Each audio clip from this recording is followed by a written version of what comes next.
Very good morning to all of you. आज का जो हमारा टॉपिक है वो है क्लोरोफॉर्म की फिजिकल एंड केमिकल प्रॉपर्टीज। तो सबसे पहले जो है यहाँ पर हम बात करने वाले हैं वो है क्लोरोफॉर्म की फिजिकल प्रॉपर्टीज के बारे में, क्लोरोफॉर्म के भौतिक गुण के बारे में। तो यहाँ पर जो सबसे पहला पॉइंट आप ध्यान रखेंगे कि जो क्लोरोफॉर्म होता है यह एक कलरलेस स्वीट स्मेलिंग लिक्विड है, यानी यह एक रंगहीन मधुर गंध वाला द्रव है। दूसरी बात ध्यान रखेंगे कि जो क्लोरोफॉर्म होता है यह पार्शियली सॉल्युबल होता है वाटर में, यानी जल में ये आंशिक विलयशील है। और थर्ड ध्यान रखेंगे कि ये जो होते हैं आपके क्लोरोफॉर्म ये ईथर और एल्कोहल में, यानी जो ऑर्गेनिक सॉल्वेंट होंगे उनमें ये सॉल्युबल होंगे। नेक्स्ट पॉइंट आप ध्यान रखेंगे कि जो क्लोरोफॉर्म होते हैं ये जल की तुलना में भारी होते हैं, हैवियर देन वाटर है। और अगला जो नेक्स्ट पॉइंट सबसे इंपॉर्टेंट ध्यान रखेंगे कि अधिक मात्रा में क्लोरोफॉर्म को सूंघने पर ये बेहोशी उत्पन्न करते हैं, यानी chloroform cause unconsciousness on excess inhalation. अगर अधिक मात्रा में क्लोरोफॉर्म को कोई सूंघेगा तो ये बेहोशी उत्पन्न करेंगे। ये हो गए आपके फिजिकल प्रॉपर्टीज ऑफ क्लोरोफॉर्म। अब अपना नेक्स्ट टॉपिक है क्लोरोफॉर्म की शुद्धता का परीक्षण, प्योरिटी टेस्ट ऑफ क्लोरोफॉर्म। तो जो क्लोरोफॉर्म होता है उसका यूज हम करते हैं निश्चेतक के रूप में, एनेस्थेटिक पर्पज से। तो निश्चेतक के रूप में काम में लेने से पहले उसका हम प्योरिटी का टेस्ट करते हैं, शुद्धता का परीक्षण करते हैं। और आप यहाँ पर ध्यान रखेंगे कि क्लोरोफॉर्म की शुद्धता का जो परीक्षण है उसके लिए हम काम में लेते हैं AgNO3 विलयन को, सिल्वर नाइट्रेट विलयन को हम काम में लेते हैं। किसके लिए? क्लोरोफॉर्म की शुद्धता के परीक्षण के लिए। हम करते क्या है, यहां पर आप देखेंगे कि जो क्लोरोफॉर्म होगा, क्लोरोफॉर्म, उस क्लोरोफॉर्म में आप यहां पर ऐड करेंगे किसे? सिल्वर नाइट्रेट AgNO3 सॉल्यूशन को, AgNO3 विलयन को। अगर इसको ऐड करने पर, मिलाने पर आपको यहां पर कोई भी प्रेसिपिटेट, कोई अवक्षेप आपको प्राप्त नहीं हो तो आप ध्यान रखेंगे कि ऐसा जो क्लोरोफॉर्म होगा वो प्योर होगा, शुद्ध होगा। लेकिन जब आप क्लोरोफॉर्म जो है उसमें जब आप ऐड करें इसको, सिल्वर नाइट्रेट विलयन को, AgNO3 सॉल्यूशन को, और आपको यहां पर वाइट प्रेसिपिटेट, जिसे हम हिंदी में कहते हैं श्वेत अवक्षेप, अगर आपको यहां पर प्राप्त हो तो ध्यान रखेंगे कि ऐसा क्लोरोफॉर्म जो होगा वो कैसा होगा? वो इम्प्योर होगा, यानी अशुद्ध होगा। लेकिन अगर मान लिया कोई भी अवक्षेप नहीं आए तो ऐसा जो क्लोरोफॉर्म होगा वो कैसा होगा? शुद्ध होगा। अब प्रश्न ये है कि यहाँ पर जो आपको व्हाइट प्रेसिपिटेट आपको मिलेगा वो आया कहां से? क्योंकि जो क्लोरोफॉर्म होता है अगर वह इम्प्योर है, अशुद्ध है, तो अशुद्ध क्लोरोफॉर्म जो होता है उसमें प्रेजेंट होता है HCl।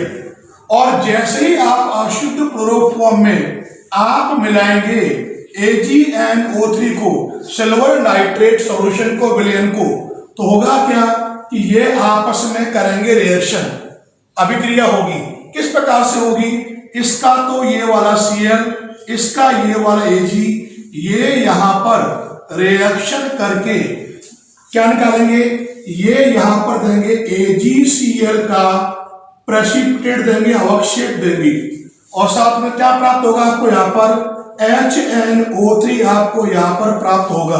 और यहाँ पर आप देख रहे हैं जो यहाँ AgCl मिला है इसको हम कहते हैं सिल्वर क्लोराइड। और ये जो सिल्वर क्लोराइड है इसी का आपको प्राप्त होता है व्हाइट प्रेसिपिटेट, श्वेत अवक्षेप। कब प्राप्त होगा? जब क्लोरोफॉर्म इम्प्योर होगा, अशुद्ध होगा। यानी कहने का मतलब ये है कि अगर क्लोरोफॉर्म प्योर है शुद्ध है, तब AgNO3 को ऐड करने पर कोई अवक्षेप नहीं आएगा। लेकिन अगर क्लोरोफॉर्म आपका अशुद्ध है, जिसमें HCl प्रेजेंट है, उसमें जैसे ही आप ऐड करोगे AgNO3 विलयन को, तो आपको AgCl सिल्वर क्लोराइड का श्वेत अवक्षेप व्हाइट प्रेसिपिटेट आपको प्राप्त होगा। इस प्रकार से हम करते हैं क्लोरोफॉर्म की शुद्धता का परीक्षण। और आप ध्यान रखेंगे ये टॉपिक इंपॉर्टेंट है और कई बार एग्जाम में पूछा जाता है। अब यहां पर हम बात करेंगे क्लोरोफॉर्म की जो केमिकल प्रॉपर्टीज हैं, रासायनिक गुण हैं, उनके बारे में। और जो केमिकल प्रॉपर्टीज में जो सबसे पहले हम यहां लेंगे उसका नाम है ऑक्सीकरण।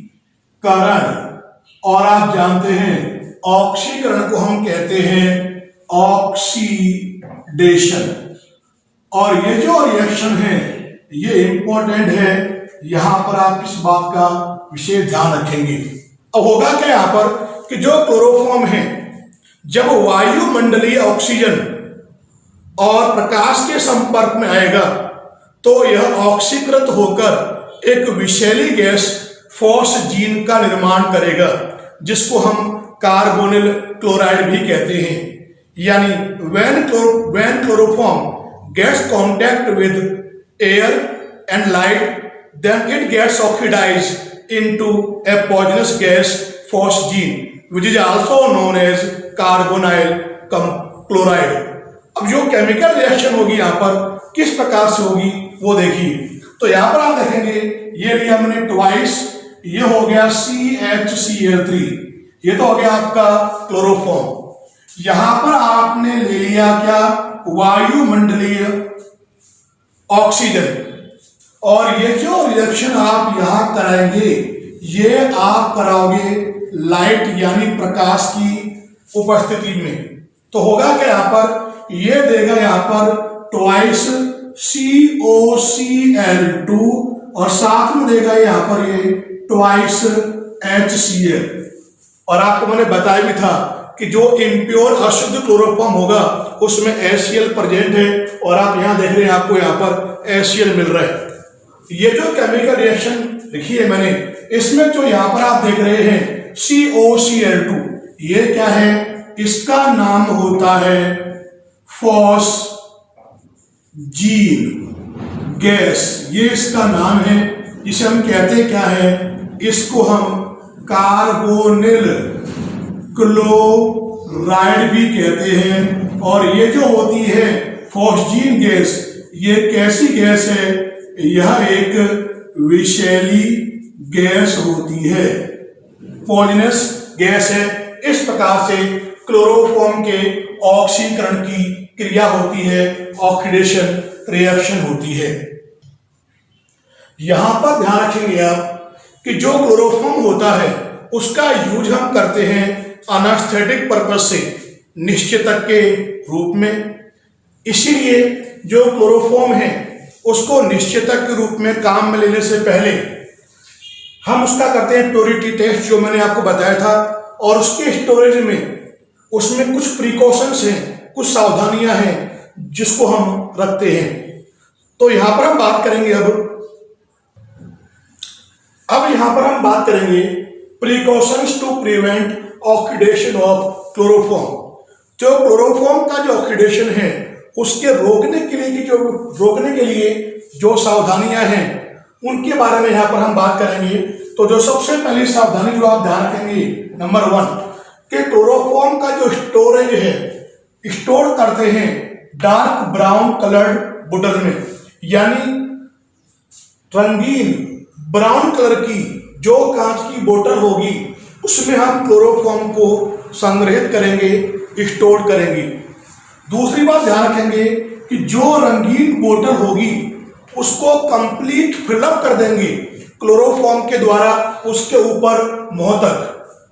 उसके बाद हम क्या करेंगे, उसमें हम ऐड करेंगे 1% एथेनॉल को आप उसमें ऐड कर देंगे।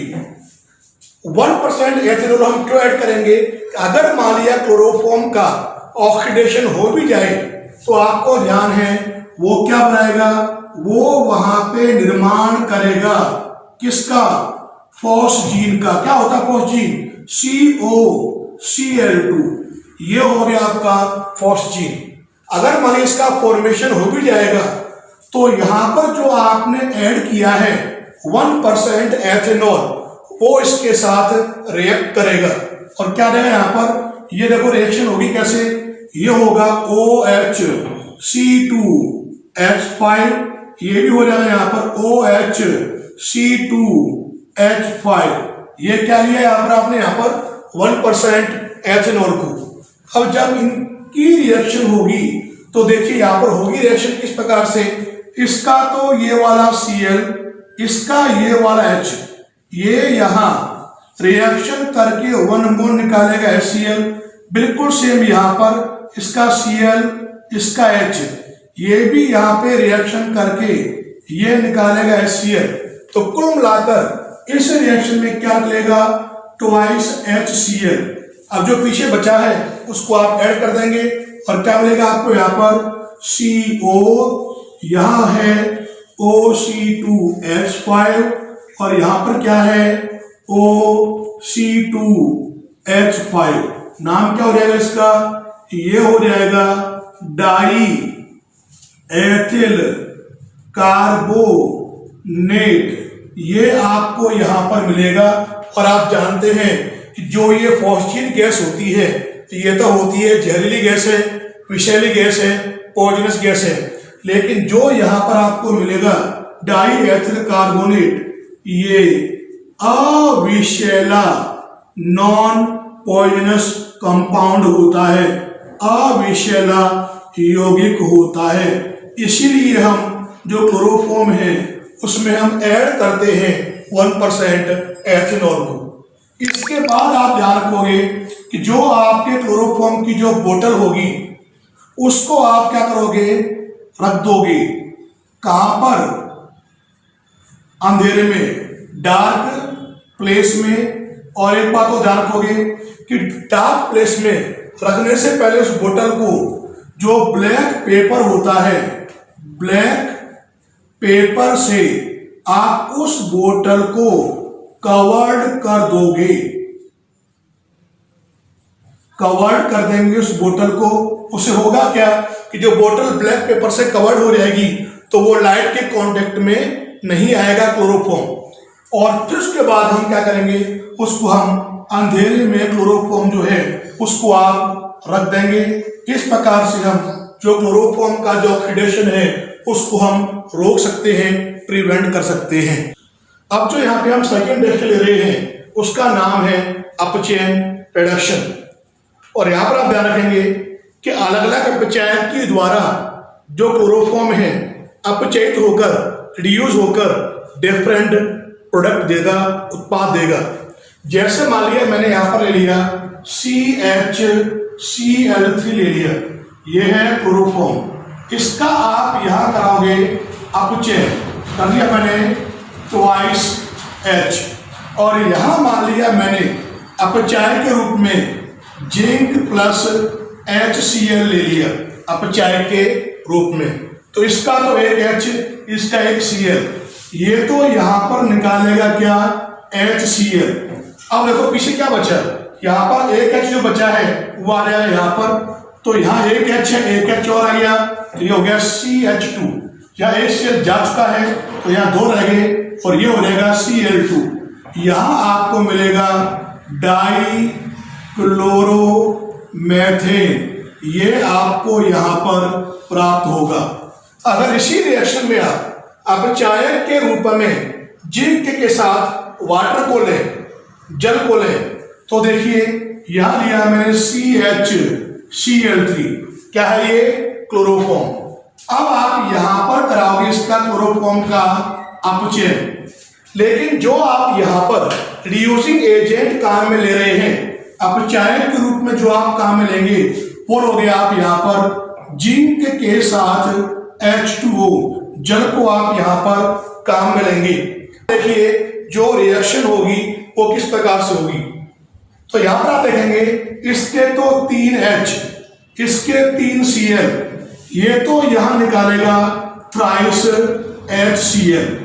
अब जब यहां से HCl गए, यहां क्या बचा, एक कार्बन है, एक H यहां पे पहले से है, और यहां इसके 3 H जो बचे हैं वो आ जाएंगे यहाँ पर, एक H है तो ये हो जाएगा CH4, और यहाँ पर जो है ये प्रोडक्ट उत्पाद रूप में जो आपको देगा, ये देगा मेथेन। तो आप देख रहे हैं कि क्लोरोफॉर्म जिंक प्लस HCl के द्वारा रिड्यूस होकर अपचित होकर दे रहा है डाइक्लोरोमेथेन, लेकिन जिंक प्लस H2O के द्वारा क्लोरोफॉर्म रिड्यूस होके यहाँ पे क्या दे रहा है, मेथेन। यानी यहाँ पर जो प्रोडक्ट होगा, उत्पाद होगा, वो यहाँ पर जो आप अपचायक लेंगे उस पर निर्भर करेगा।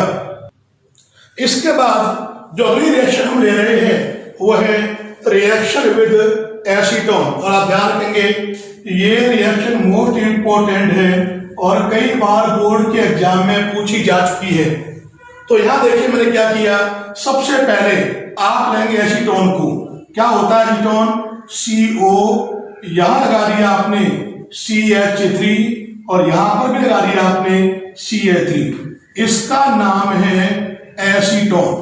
और जो भी एसीटोन है इसके साथ रिएक्शन कराओगे आप किसकी, क्लोरोफॉर्म की।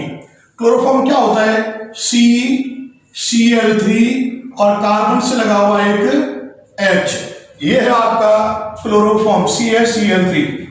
और क्लोरोफॉर्म की एसीटोन के साथ जो यहां पे आप रिएक्शन कराओगे, ये कराओगे आप KOH की उपस्थिति में। अब यहां देखिए रिएक्शन होगी कैसे, ये तो हो जाएगा पार्शियली नेगेटिव, ये होगा पार्शियली पॉजिटिव, क्योंकि आप जानते हैं कि ऑक्सीजन अधिक इलेक्ट्रोनेगेटिव है, आंशिक ऋणावेशित होगा, आंशिक धनावेशित होगा। यहाँ पर कार्बन से 3 C लगे हुए हैं, पार्शियली नेगेटिव कर दोगे आप, ये हो जाएगा पार्शियली पॉजिटिव। तो होगा क्या, यहाँ पर जो प्लस वाला है ये जाएगा माइनस वाले के पास, और जो ये माइनस वाला है ये भेजेंगे आप प्लस वाले के पास। तो यहाँ क्या मिलेगा आपको, इस वाले कार्बन से आप देखेंगे 2 तो लगे हुए हैं CH3 मैथिल समूह लगे हुए हैं। अब आप देख रहे हैं O के पास आ जाएगा कौन, H, तो यहां हो जाएगा सिंगल बॉन्ड, O के पास आ गया कौन, H, और ये जो कार्बन C, ये है CCl3, ये जुड़ेगा इस कार्बन से, और यहां पे आप जोड़ देंगे CCl3, और जो यहां पर आपको मिलेगा ये हो जाएगा क्लोरेटोन,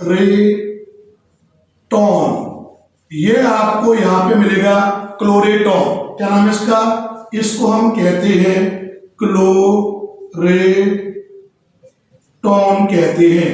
और जो ये क्लोरेटोन होता है, आप ध्यान रखेंगे कि होता क्या है, यह एक हिप्नोटिक होता है, जिसे हिंदी में कहते हैं यह एक निंद्राकारी होता है। और ये जो रिएक्शन है ये मोस्ट इंपॉर्टेंट है। अगली रिएक्शन हम ले रहे हैं यहां पर हाइड्रोलाइसिस जल अपघटन। तो यहां पर आप ध्यान रखेंगे कि जब क्लोरोफॉर्म के जल अपघटन की क्रिया हाइड्रोलाइसिस की रिएक्शन आप कराओगे एक्वस KOH के द्वारा, तो जो आपको यहां पर प्रोडक्ट मिलेगा, उत्पाद मिलेगा, वो होगा फॉर्मिक एसिड, जिसको हम मेथेनोइक एसिड भी कहते हैं। अब देखिए यहां पर जो केमिकल रिएक्शन होगी वो किस प्रकार से होगी। तो सबसे पहले मैंने लिया CH और यहां लगा दिया मैंने 3 Cl। तो जो ये कंपाउंड है इसका नाम आपको ध्यान है, इसको हम कहते हैं क्लोरोफॉर्म। अब जो ये क्लोरोफॉर्म है इसमें 3 Cl है, तो आप इसकी कराओगे आप रिएक्शन, तो 3 ही आप यहाँ पे क्या लेंगे, KOH लेंगे। लेकिन एक बात ध्यान रखेंगे कि जो आप यहाँ पर KOH लेंगे ये आप कैसे लेंगे, एक्वस यानी जलीय KOH लेंगे।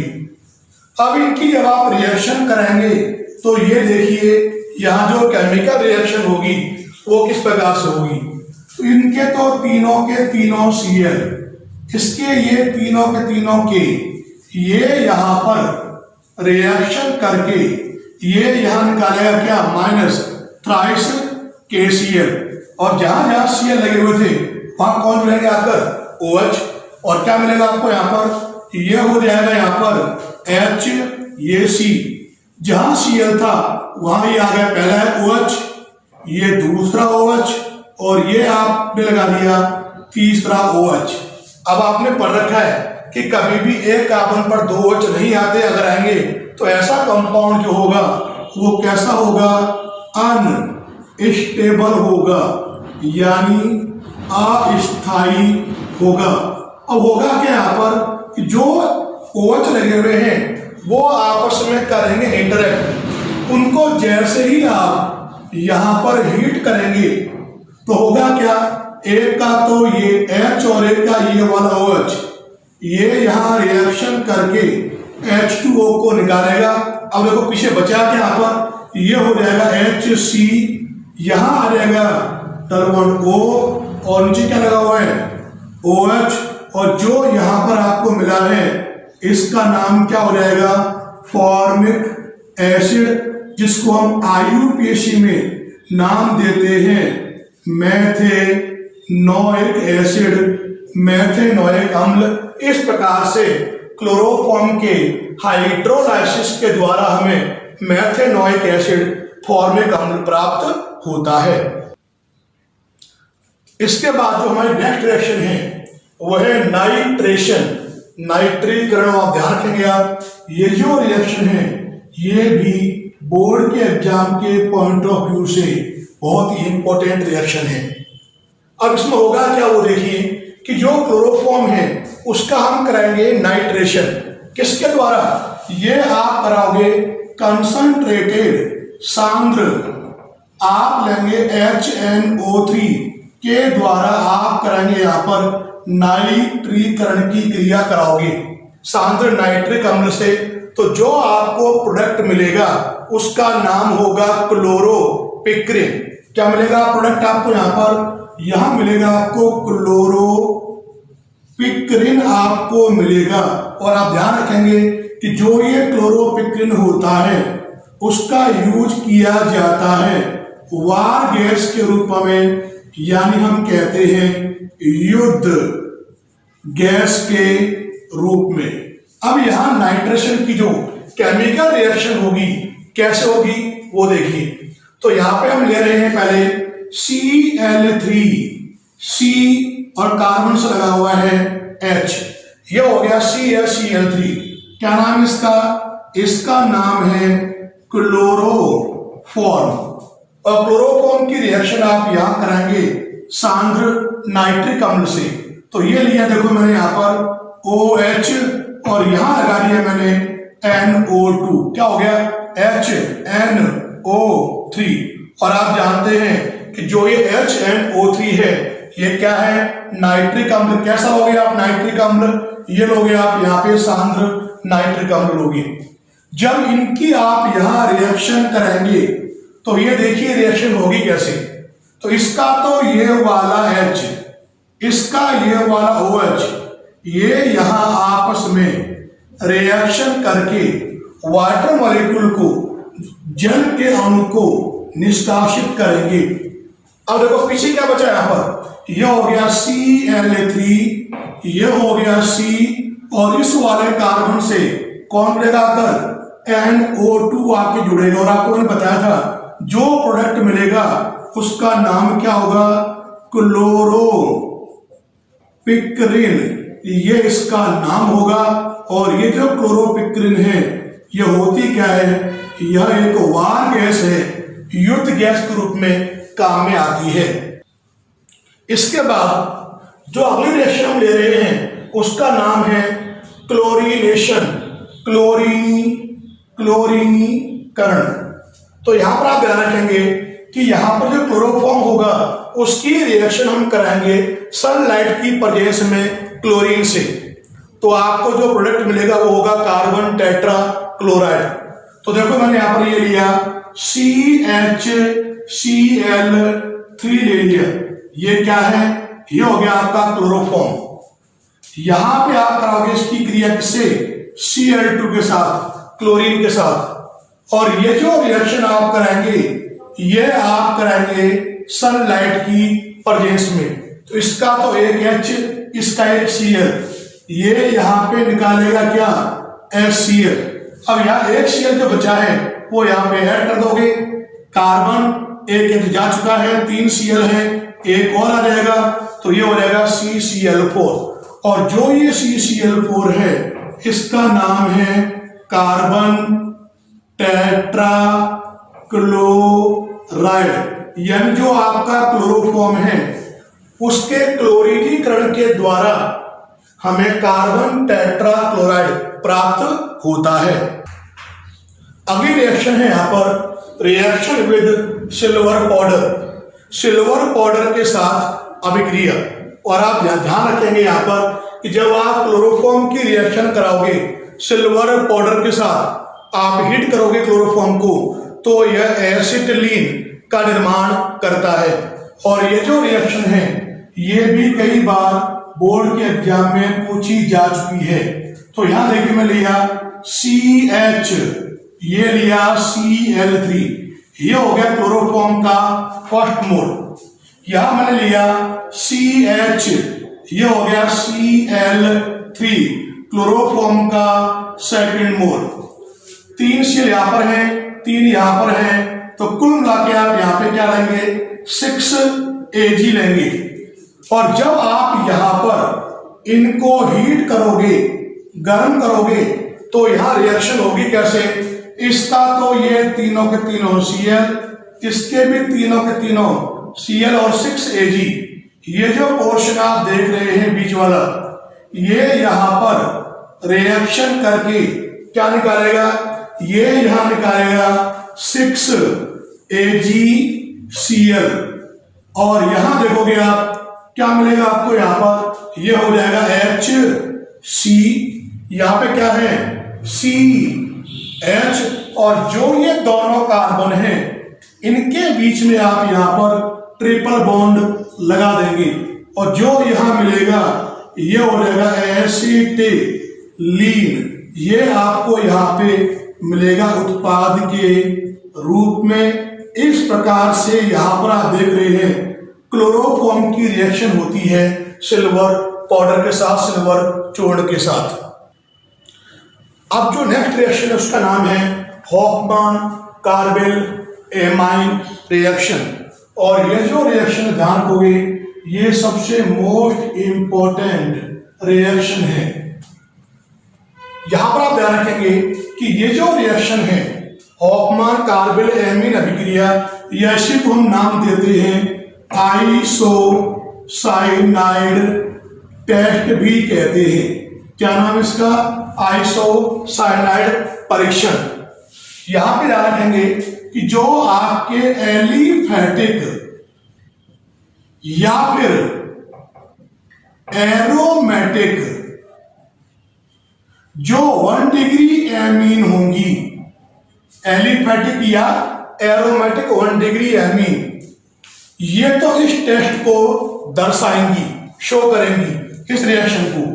लेकिन जो 2 डिग्री एमीन होंगी या जो 3 डिग्री एमीन होंगी, ये इस टेस्ट को नहीं दर्शाएंगी। तो ये जो रिएक्शन होती है, इस रिएक्शन का यूज हम किस में करते हैं, एक तो 1 डिग्री जो एमीन है, प्राथमिक एमीन है, इसके परीक्षण में इसको काम में लेते हैं। इसके अलावा जो क्लोरोफॉर्म है CHCl3, इन दोनों के परीक्षण में हम इस रिएक्शन को या इस टेस्ट को हम काम में लेते हैं। अब देखिए यहां पर रिएक्शन होगी कैसे, तो एक बार ध्यान रखेंगे। मान लिया मैंने यहां पर ले लिया CH3NH2 ले लिया, और जो ये CH3NH2 है, बताओ इसका नाम क्या है, इसका नाम है मेथिल एमीन। और आप जानते हैं मेथिल एमीन कैसी एमीन है, 1 डिग्री एमीन है, क्योंकि इनके पास क्या लगे हैं, 2H।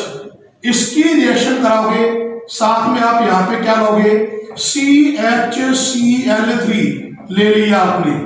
ये नाम क्या इसका, इसका नाम है क्लोरोफॉर्म।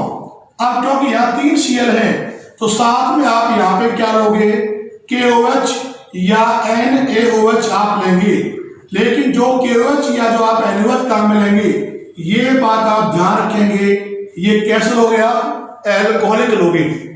अब जब इनको आप यहां पर, इन तीनों को आप यहां पर हीट करेंगे, गर्म करेंगे, तो देखिए यहां जो केमिकल रिएक्शन होगी वो किस प्रकार से होगी।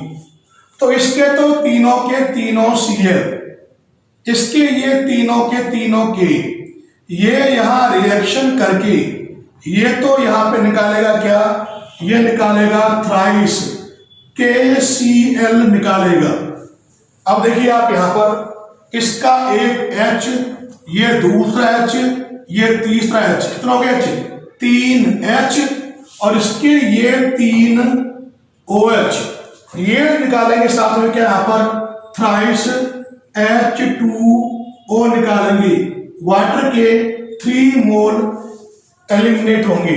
अब बचा के यहां पर वो देखिए, ये हो जाएगा CH3, यहां बचा कौन?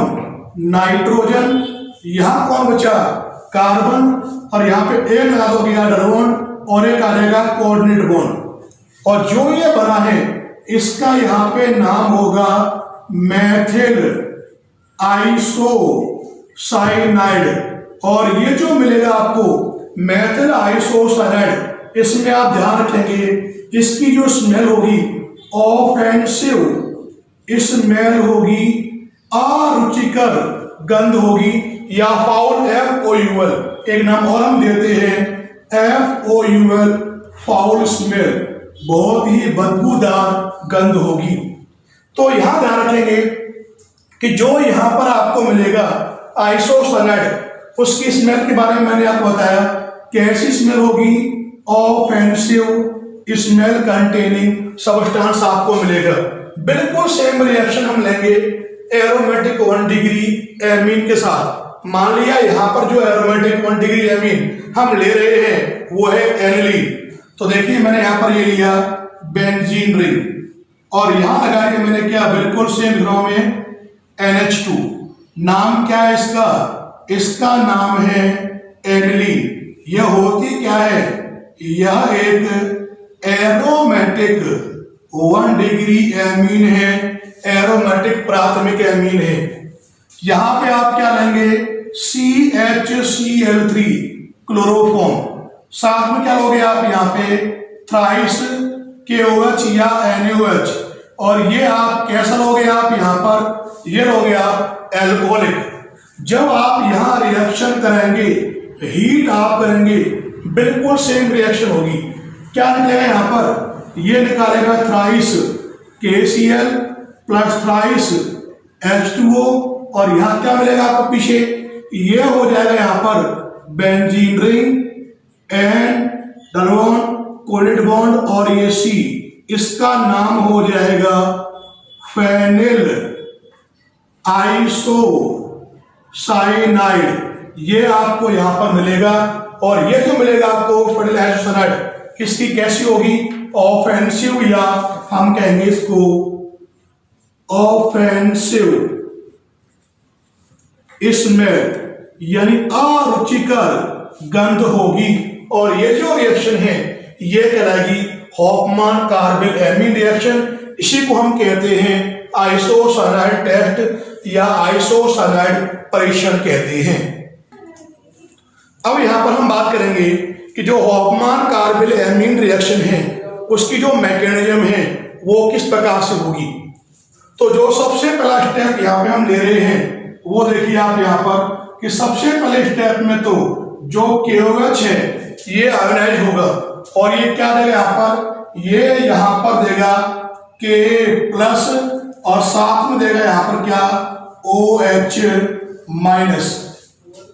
इसके बाद जो सेकंड स्टेप होगा उसमें क्या होगा कि जो OH- है, जो न्यूक्लियोफाइल है, ये लिया आपने यहाँ पर CHCl3 क्लोरोफॉर्म। क्लोरोफॉर्म पे रिएक्शन होगी किसकी? न्यूक्लियोफाइल OH- की। और जब आप रिएक्शन कराओगे तो यहां देखिए जो रिएक्शन होगी किस प्रकार से होगी। तो यहां से जो H है ये निकलेगा H+ के रूप में, तो H+ OH-, ये तो यहां पर निकालेंगे क्या, H2O, जल के अणु को निष्कासित करेंगे और होगा क्या, क्योंकि ये H गया यहां से प्लस के रूप में, तो जो कार्बन है पीछे उस पर कौन सा चार्ज आ जाएगा, माइनस, और ये हो जाएगा Cl3 और यहां पे होंगे 2 इलेक्ट्रॉन, ये हो जाएगा यहां पर ट्राई क्लोरो कार्ब एनाइन, ये आपको यहां पे मिलेगा। अगले स्टेप में क्या होगा कि जो बना हुआ ट्राई क्लोरो कार्ब एनाइन है, देखो मैंने यहां ले लिया Cl3, 2 इलेक्ट्रॉन, नेगेटिव चार्ज, ये जो ट्राई क्लोरो कार्ब एनाइन है ये यहां से निकालेगा chloride ion Cl minus ion, तो जो यहां पर आपको मिलेगा ये मिलेगा Cl2 और ये 2 इलेक्ट्रॉन होंगे इसके पास, इसका नाम हो जाएगा डाई क्लोरो कार्बीन, ये हो जाएगा इसका नाम, क्या नाम इसका, डाई क्लोरो कार्बीन, ये इसका नाम है। अगले स्टेप में क्या होगा, 4th स्टेप में जो आप यहां पर 1 डिग्री एमीन ले रहे हैं, मान लिया मैंने यहां पर ये ले लिया RNH2 ले लिया, ये आपकी 1 डिग्री एमीन है और आप जानते हैं यहां पर N के पास क्या होता है, N के पास एक लॉन पेयर है, इसकी रिएक्शन होगी किसके साथ, Cl2, 2 इलेक्ट्रॉन यानी डाई क्लोरो कार्बिन के साथ रिएक्शन होगी। अब यहां पर होगा क्या, जब आप यहां रिएक्शन कराएंगे तो ये देखिए यहां पर कि जो N के पास जो लोन पेयर है, यहां पर इस कार्बन का यहां पर ऑक्टेट कंप्लीट नहीं है, क्योंकि यहां पर इसमें वैलेंस शेल में इसका आप देखोगे 6 इलेक्ट्रॉन है, ऑक्टेट है, ऑक्टेट कंप्लीट नहीं है, तो ये N इलेक्ट्रॉन देगा इस वाले कार्बन को, क्योंकि N इलेक्ट्रॉन दे रहा है, लोन पेयर पे दे रहा है, N पे तो आएगा प्लस चार्ज और जो कार्बन होगा उस पे यहां पर आ जाएगा माइनस चार्ज। जब इलेक्ट्रॉन देगा तो होगा क्या, यहां पर ये हो जाएगा R, ये N के पास 2H लगे हुए हैं, अब N इलेक्ट्रॉन दिए तो N के साथ बॉन्ड बनाएगा ये कार्बन, कार्बन से यहां पर आप देख रहे हैं क्या लगे हुए, यहां पर कार्बन के पास यहां पर 2 Cl लगे हुए हैं, इसके पास 2 इलेक्ट्रॉन है और बताओ उस पर क्या आ गया, यहां पर नेगेटिव चार्ज आ गया, ये आपको मिल गया। और जो N है उस पर कौन सा चार्ज आ रहा है, यहां पर प्लस चार्ज, क्योंकि N के पास इलेक्ट्रॉन की कमी होगी। अब जो यहां पर आप देख रहे हैं जो बना है, इसकी रिएक्शन आप यहां कराएंगे, क्या हो गया, आप यहां पे ट्वाइस KOH आप लेंगे, तो यहां पर देखोगे आप कि 2 तो होंगे, K प्लस होंगे 2 और 2 ही क्या होंगे इसके पास, OH माइनस आयन, तो 2 के जो हैं वो 2 Cl के साथ रिएक्शन करके निकालेगा ट्वाइस KCl। अब यहां पर 2 OH जो माइनस है यहां पर, वो 2H के साथ यहां देख रहे हैं, ये रिएक्शन करके निकालेगा ट्वाइस H2O। अब देखो पीछे बचा गया यहां पर, ये हो गया R, ये N, ये C, यहां पे एक तो आ जाएगा डबल बॉन्ड और एक आ जाएगा कोऑर्डिनेट बॉन्ड, और जो ये बना है ये हो जाएगा एल्किल आइसो साइनाइड, ये आपको यहां मिलेगा, जिसकी कैसी होगी, फाउल स्मेल या ऑफेंसिव स्मेल होगी, और ये होगी आपके यहां पे complete Hofmann carbylamine reaction की मैकेनिज्म।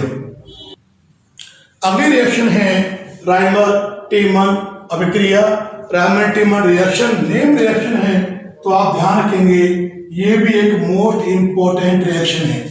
और यहां पर जो हम राइमर टीमन रिएक्शन लेंगे वो कौन से प्रकार की लोगे, आप यहाँ पे फॉर्माइलेशन टाइप की जो राइमर टीमन रिएक्शन है, फॉर्मलीकरण प्रकार की जो अभिक्रिया है उसके बारे में यहां पर हम बात करेंगे।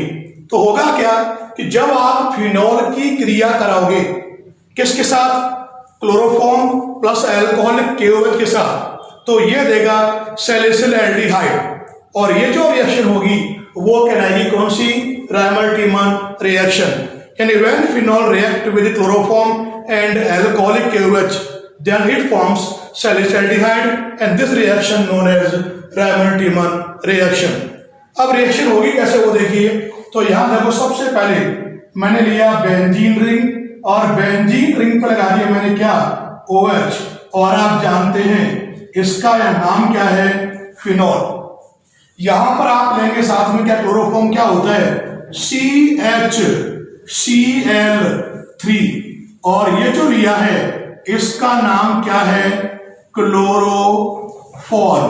यहां कितने Cl है 3 तो 3 ही लोगे आप यहाँ पे KOH या NaOH। लेकिन जो आप ये लेंगे ये कैसे लोगे आप यहाँ पे एल्कोहलिक। अब यहाँ पर होगा क्या इसको आप यहाँ पर हीट करेंगे और जो यहाँ रिएक्शन होगी वो कौन से टाइप की होगी फॉर्माइलेशन फॉर्मिलीकरण प्रकार की रैमन-टीमन रिएक्शन होगी। तो होगा क्या इसके तो तीनों के तीनों Cl इसके ये तीनों के तीनों के ये यहाँ रिएक्शन करके ये तो निकालेगा क्या थ्राइस KCl यहाँ पे निकालेगा। अब आप जानते हैं यहाँ पे एक H प्रेजेंट होता है तो इसका तो ये H इसका ये दूसरा H इन दो H और इसके दो OH ये यहां पर निकालेगा ट्वाइस H2O। अब देखो बाकी बचा क्या पीछे ये हो गया यहां पर बेंजीन रिंग ऊपर क्या लगा हुआ यहां पर OH। अब देखो क्या बचा CHO और ये CHO जो ग्रुप होता है इसको हम कहते हैं फॉर्मिल समूह फॉर्मिल ग्रुप। तभी ये रिएक्शन कौन से टाइप की रिएक्शन है फॉर्माइलेशन। क्यों बोला मैंने क्योंकि यहां से आप देख रहे हैं कि H जो हो रहा है इसका प्रतिस्थापित हो रहा है फॉर्मिल ग्रुप के द्वारा CHO ग्रुप के द्वारा। तो ये जो रिएक्शन होगी ये कराएगी फॉर्माइलेशन टाइप की रिएक्शन और यहां जो बना है ये हो जाएगा यहां पर सैलिसल्डेहाइड ये आपको मिलेगा जिसका अगर आप आयुपेशी नाम दें तो ये हो जाएगा यहां पे 2 हाइड्रोक्सी बेंजल्डिहाइड ये इसका यहां पर नाम हो जाएगा। और ये जो रिएक्शन आप देख रहे हैं रैमन-टीमन रिएक्शन इस अभिक्रिया में आप देखोगे कि जो यहां पर Cl2 और 2 इलेक्ट्रॉन ये जो स्पीशीज है जिसे हम कहते हैं डाइक्लोरोकार्बीन फ्री रेडिकल डाइक्लोरोकार्बीन मुक्त मूलक ये यहाँ पे काम करेगा एक इलेक्ट्रोफाइल की तरह काम करेगा। और ये जो रिएक्शन है यह एक इलेक्ट्रोफिलिक सब्स्टिट्यूशन रिएक्शन है इलेक्ट्रॉन स्नेही प्रतिस्थापन अभिक्रिया है। इसके बाद जो नेक्स्ट रिएक्शन है वो है एडिशन विद एल्कीन। तो यहाँ पे हम करते हैं क्या कि यहाँ पर मैंने कोई एल्कीन ले ली CH3 CH2 CH double CH2 और ये जो एल्कीन ली है इसका नाम है ब्यूट 1E।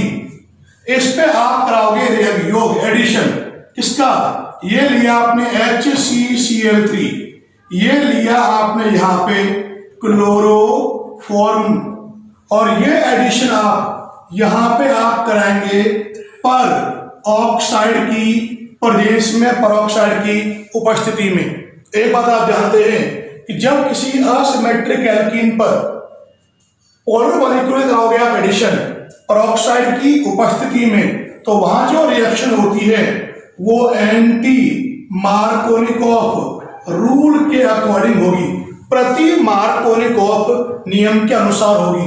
और आप जानते हैं कि प्रति मार्कोनिकॉफ के नियम के अनुसार जो ऋण भाग है यानी एडिशन होगा इन दो कार्बन पर तो प्रति मार्कोनिकॉफ के नियम के अनुसार एंटी मार्कोनिकॉफ रूल के अकॉर्डिंग जो नेगेटिव पार्ट है उस कार्बन पर जाएगा जिस पर H ज्यादा होंगे। कहां H ज्यादा है यहाँ पर तो जो ये नेगेटिव पार्ट आप देख रहे हो ये तो जाएगा यहां और H आ जाएगा यहां किसकी प्रेस में परऑक्साइड की उपस्थिति में। क्या मिलेगा आपको यहाँ पर यह हो जाएगा Cl3, यह हो गया CH2, ये भी हो गया यहाँ पर CH2, ये सिंगल बॉन्ड, ये CH2 है ही, इस वाले कार्बन जोड़ दिया आपने Cl3। इसको आप नाम दोगे, लॉन्ग चेन सीधी नंबरिंग होगी यहां से। अगर आप इसका नाम लिखोगे तो पहले कार्बन पे 3 लगे हुए Cl, तो ये हो जाएगा 1 ट्राई क्लोरो, और 5 कार्बन लॉन्ग चेन में है तो ये हो जाएगा पेंटेन। क्या नाम होगा इसका? 1 ट्राई क्लोरो पेंटेन। इस तरह से आप पेरोक्साइड की प्रेजेंस में, की उपस्थिति में क्लोरोफॉर्म का जब कराओगे आप एडिशन एल्कीन पर, तो वो प्रति मार्कोनिकॉफ नियम, एंटी मार्कोनिकॉफ रूल के अकॉर्डिंग एडिशन होगा। अब हम बात करेंगे यूजेज ऑफ क्लोरोफॉर्म के बारे में, क्लोरोफॉर्म के उपयोग के बारे में। तो जो सबसे बड़ा प्रयोग है वो है एज एन एनेस्थेटिक, यानी निश्चेतक के रूप में इसको हम काम में लेते हैं। और आपको मैंने बताया भी था कि इसकी अधिक मात्रा को सूंघने पर ये अनकॉन्शियसनेस, बेहोशी उत्पन्न करता है। सेकंड हम काम लेते हैं एज ए सॉल्वेंट, यानी विलायक के रूप में। थर्ड हम काम में लेंगे एज ए लेबोरेटरी रिएजेंट, प्रयोगशाला अभिकर्मक के रूप में। अगला हम काम में लेंगे एज ए जर्मिसाइड, रोगाणुनाशी के रूप में। और पांचवा जो यूज ये है कि जो यहाँ पे आप देख रहे हैं क्लोरोपिक्रिन और जो क्लोरेटोन है, इनके मैन्युफैक्चरिंग में भी हम क्लोरोफॉर्म को हम काम में लेते हैं। और ये हो गए आपके यहाँ पर क्लोरोफॉर्म के उपयोग। और जो क्लोरोफॉर्म है ये आपका हो गया कंप्लीट। धन्यवाद।